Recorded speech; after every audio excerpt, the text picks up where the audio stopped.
Hello friends, welcome to my channel physics with Pankaj. आज हम वान D graph generator के बारे में पढ़ेंगे। इसका प्रिंसिपल, इसका कंस्ट्रक्शन और इसका वर्किंग। वान डी ग्राफ जनरेटर क्या होता है? यह एक इलेक्ट्रोस्टैटिक जनरेटर होता है जिसको डिज़ाइन किया गया था वान डी ग्राफ के द्वारा, और ये एक 10⁻7 वोल्ट तक वोल्टेज उत्पन्न कर सकता है। ये principle, it is based on the principle of corona discharge. यह एक कोरोना डिस्चार्ज को समझने के लिए हम देखते हैं कि ये क्या होता है कि जब किसी सतह पे हम पॉजिटिव चार्ज देते हैं तो नुकीले सतह पर चार्ज डेंसिटी ज़्यादा होता है।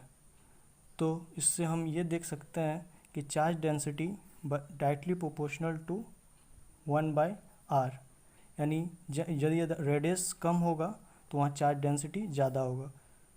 तो इसीलिए नुकीली सतह पर चार्ज डेंसिटी ज़्यादा होता है।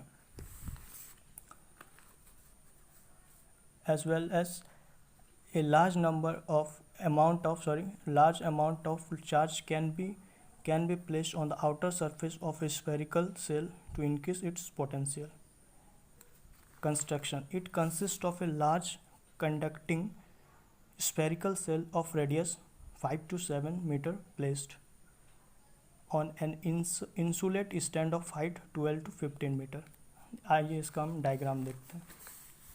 ये देखिए, ये एक वान डी ग्राफ जनरेटर है जिसमें ये जो है ये आउटर सेल स्फेरिकल सेल है, कंडक्टिंग सेल, जिसके रेडियस 5 से 7 मीटर हो सकता है, और इसके ये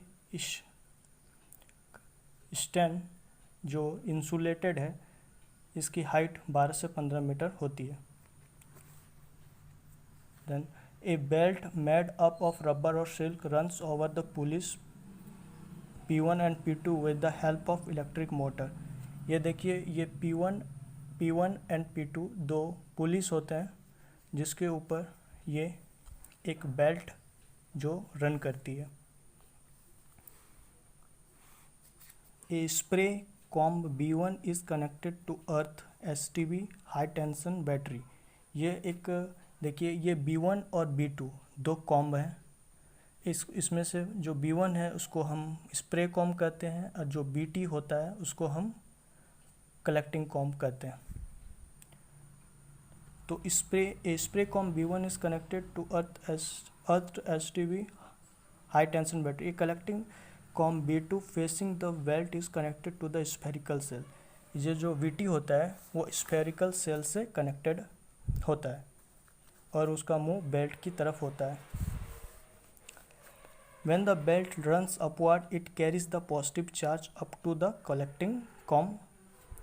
जैसे इसको हम मोटर से, ये जो मोटर लगी हुई है, इससे जब हम इस मोटर को चालू करते हैं तो ये रन करती है। तो ये जो ये नुकीली सतह पर हमने बताया था कि चार्ज ज़्यादा होता है, चार्ज डेंसिटी ज़्यादा होता है, यानी पॉजिटिव चार्ज होती है। तो ये पॉजिटिव चार्ज यहाँ आती है और ये जब रन करती है तो ये ऊपर आती है। Then it carries the positive charge up to the collecting comb where opposite charge appears on the teeth of the collecting comb due to induction. और इंडक्शन के कारण ये जो इस कॉम्ब में, कलेक्टिंग कॉम्ब में जो ये नुकीले फेस है इसमें नेगेटिव चार्ज होती है, इंडक्शन के कारण होती है ये। और due to induction as a result positive charge appears on the outer side which another side which deposited on the outer surface of the spherical cell।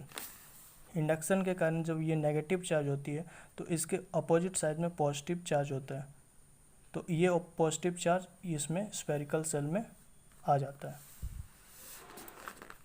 Repeating this process a high voltage up to 10⁻7 volt में be obtain using this device. जब इस process को बार बार repeat किया जाता है तो इससे 10⁻7 volt तक वोल्टेज उत्पन्न की जा सकती है। अब हम इसके यूजेस के बारे में पढ़ते हैं। पॉजिटिवली चार्ज्ड, ये इसके यूज़ में सबसे पहला महत्वपूर्ण होता है कि इसका उपयोग न्यूक्लियर रिएक्शन में किया जाता है पॉजिटिवली चार्ज पार्टिकल को एक्सेलरेट करने के लिए। इसका उपयोग मेडिकल साइंस में भी किया जाता है कैंसर के ट्रीटमेंट में, और ये इसका उपयोग फिजिक्स के एक्सपेरिमेंट में भी एटम्स को तोड़ने के लिए किया जाता है। और इसका डीमेरिट भी है क्योंकि ये बहुत बड़ा ही साइज में बहुत बड़ा होता है, इसलिए यहाँ लिखा है due to large size its application और मेंटेनेंस बिकम डिफ़िकल्ट। और ऐसा है कि ये 10⁷ वोल्ट तक उत्पन्न करता है वोल्टेज, तो ये बहुत ही हाई वोल्टेज होता है और वो जो खतरनाक होता है।